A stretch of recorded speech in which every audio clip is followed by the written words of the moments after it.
This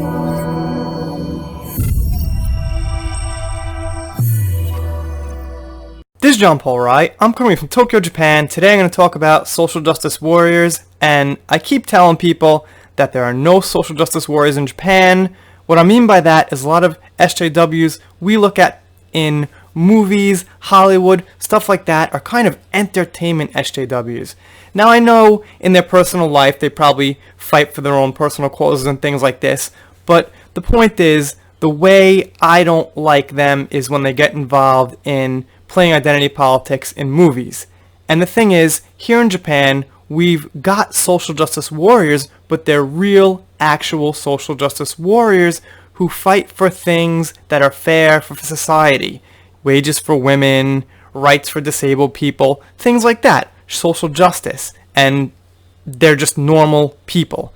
And it seems like in America, I don't know for sure, you guys can correct me, but it seems like there's some kind of a dress code. They like to dress where they're kind of like rebellious. They maybe dye their hair, they have piercings, things like this. I'm not saying every single one of them, but it seems like they have an identifiable look. Now, I've been criticized for making fun of this look. I'm not making fun of the way they look. I'm just saying that there's an identifiable way that they seem to dress, especially like with the rainbow hair, stuff like that. Okay, so let's get into this article, because I'm rambling here. And this article is by someone who you'd consider a social justice warrior, but what the person is trying to say is that not all lefties are crazy and play identity politics, and a lot of people on the left don't like identity politics. I hope he's right. I don't know for sure, but let's get into it.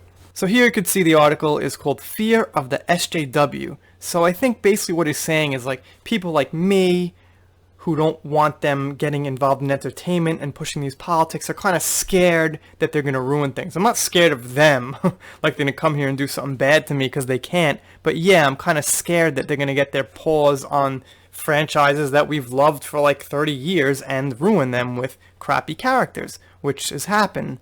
But he's saying that good, rational leftism exists. And if you see here, identity politics is like the little creature under the bed. So I have to say, and I'm sure you have to say, that this type of SJW is not quite the same as the other ones. He's saying like, hey guys, wait, we're not all like that. In the same way I might say, not everybody like on the right is like racist, toxic, hateful. You know, I think most people in the middle are just like normal people trying to express what they feel is right. And then there's people like on the edges who are extreme, and we kind of judge each other on both sides like we're the extremists. And I think that really screws things up, especially like I said in entertainment. And I'll be concentrating on entertainment because that's what this channel is. I do entertainment, Star Wars, Marvel, stuff like that. So most of what I say is going to pertain to entertainment. I don't use identity politics and social justice warrior as pejoratives, by Nathan Robinson. So he starts by saying he gets a lot of letters that are not nasty, but kind of critical, like this one. I'm a leftist, and I share your convictions, but you need to admit that social justice warriors are a real problem, and the left needs to get rid of this tendency. Like someone like me would say, like maybe someone like you would say, who is agreeing with me. There is a brand of hysterical identity politics ruining the left, and until we are honest about it, the right's criticisms will continue to be valued, and that's absolutely true. Until we distance ourselves from it and purge SJWism from progressive politics, we will continue to play into the right's hands. Why aren't you spending your time criticizing the irrational parts of the left so that we can actually succeed politically? That to me sounds like a great letter, something I would write. If I happen to have leftist beliefs, I'd be like, yeah, I believe there should be diversity in movies, things like this, but we should be going a respectable way about it, and blah, blah, blah. Kind of like this letter, if I was on this guy's side. In addition to letters like these, we sometimes get article submissions to the current affairs making arguments like the left has a SJW problem and saving the left from identity politics. He goes on to say they're from men, and he doesn't doubt that women have the same beliefs, and I know women have the same beliefs. You know that, we know that, but okay, whatever. And honestly, it doesn't matter so much who they're from. It matters what the quality of the words and the point the person's making is. So he goes on to say here that he is fully aware that there is an extreme tendency on the left. And he also basically agrees that identity politics are not the best thing to be doing and that they don't really have a great place in these arguments. He also goes on to say that he doesn't like when people are called ignorant, privileged, racist, xenophobes, probably homophobic, things like that. So, yeah, this article's pretty long, and like I'm sure you've heard a lot of people say, I'm not going to read the full article, but I'm going to link this one down below if you guys want to read the whole thing.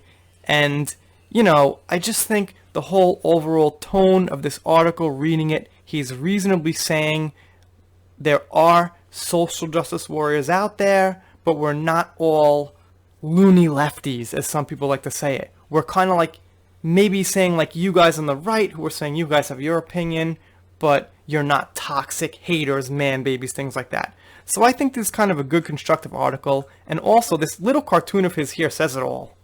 You know, you could see it right here. Good rational leftism, identity politics, like the crazy creepy monster under the bed. And if you flip that around, you could say like good rational rightism and then have like toxic hater under the bed, or you know, something like that. So anyway, that's what I'm thinking. Make no mistake, I don't like or I'm not defending social justice warriors as a whole. I'm just saying there are social justice warriors out there who aren't the same as the ones we look at as the ones who are out to call people racist, out to put forced identity and identity politics and moves and things like that. Some of them are just kind of normal and saying, hey, I think this, and, you know, try to see it my way. Gonna do a quick shout out to Fatal J, cool guy, cool channel, and I gotta apologize, I've got some construction around my building. I don't think it was like bad enough to like cancel the whole video or anything, so sorry about that. Anyway, I'm doing shout outs, special thanks, things like that. Click that subscribe button, pretty please with sugar on top, and I will see you next time.